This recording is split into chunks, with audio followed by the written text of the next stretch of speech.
বিএনপির কেন্দ্রীয় vice chairman ও সাবেক স্বরাষ্ট্র ও বাণিজ্যিক মন্ত্রী এয়ার ভাইস মার্শাল আলহাজ আলতাফ হোসেন চৌধুরী জানান, দেশ নতুন করে আবার স্বাধীন করেছে কোমলমতি ছাত্রছাত্রীরা।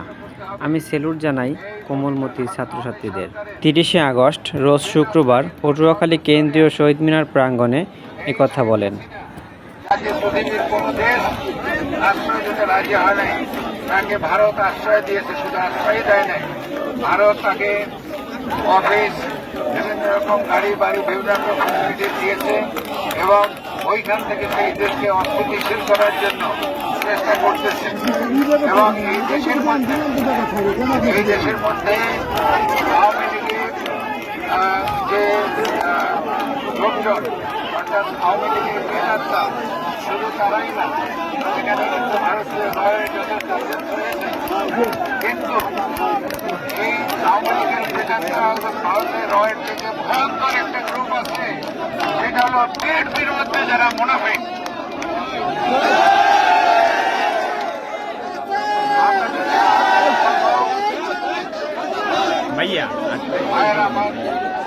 আমরা এই যে আন্দোলন দেখেছি, এখানে ছাত্রছাত্রী আল্লাহর রহমত হিসেবে এসে পৌঁছেছিল, তদ্রুপ আল্লাহর রহমত হিসেবে আমাদের প্রফেসর ইউনূস সাহেব এসেছেন এবং আমাদের তত্ত্বাবধায়ক সরকারের প্রধান হয়েছে।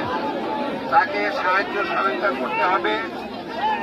আমাদের প্রত্যেকটা ডিপার্টমেন্ট, শিক্ষানীতি ডিপার্টমেন্ট বলেন, এই ধর্মনীতি বলেন, এই সমাজনীতি বলেন, অর্থনীতি বলেন, প্রত্যেকটা সেক্টর একেবারে টোটালি ধ্বংস করে দিয়ে গেছে। এগুলোকে আবার ঠিক করতে হবে, এগুলোকে সংশোধন করে ঠিক করে আমাদের একটা সুষ্ঠু, সুন্দর, নিরপেক্ষ নির্বাচন দিতে হবে। যে নির্বাচনে জনগণ যাকে পছন্দ করবে, যাকে চয়েস করবে, যাকে ভোট দেবে, তারা এই দেশ শাসন করবে।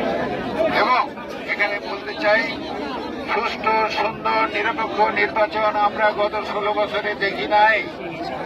আমাদের যেসব ছেলেমেয়েরা গত 16 বছর বা তারও বেশি যে ভোটার হয়েছিল, তারা কিন্তু এখন পর্যন্ত ভোট দিতে পারে নাই। কাজে আমাদের সর্বান্তকরণে চেষ্টা করতে হবে একটা সুষ্ঠু, সুন্দর, নিরপেক্ষ, গ্রহণযোগ্য নির্বাচনের জন্য। এবং সেইটা করার উদ্দেশ্যে আমরা এই তত্ত্বাবধায়ক সরকার, যেটা প্রধান হলেন সাধারণ লোক না, আমরা বিগত সরকার, এই আওয়ামী সরকার করেছে এবং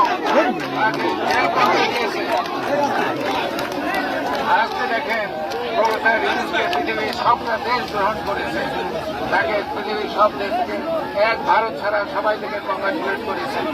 এবং এই দেশের ভঙ্গুর অর্থনীতি ঠিক করার জন্য উনি IMF এর সঙ্গে যোগাযোগ করেছেন, উনি ওয়ার্ল্ড ব্যাংকের সঙ্গে যোগাযোগ করেছেন, উনি চায়নার সঙ্গে যোগাযোগ করেছেন, উনি জাপানের সঙ্গে যোগাযোগ করেছেন। সবাই কিন্তু এক বাইকে বাংলাদেশকে অর্থনৈতিক সাহায্য দেওয়ার জন্য রাজি হয়েছে। ইনশাল্লাহ আমাদের এই ভঙ্গুর অর্থনীতি অচিরেই ঠিক হয়ে যাবে এবং আমরা সামনে সুদিন দেখবো বলে আমি আন্তরিকভাবে আশা করি। আপনারা সবাই আমাদের সেই সব ছাত্রছাত্রীদের ইন্তেকাল করেছে, তাদের জন্য দোয়া করবেন, তাদের বিধি আত্মার মাকফিরাতের জন্য দোয়া করছি। যারা তাদেরকে সাহায্য সহযোগিতা করেছে, এখন হসপিটালে তারা অসুস্থ হয়ে হসপিটালে চিকিৎসাধীন আছে এবং তাদের জন্য দোয়া করবেন। আমাদের নেত্রী, দেশ নেত্রী, গণতন্ত্রের মা ম্যাডাম খালেদা জিয়া, উনি অসুস্থ, ওনার আশু রোগ মুক্তির জন্য আমরা আপনাদের কাছে দোয়া চাচ্ছি।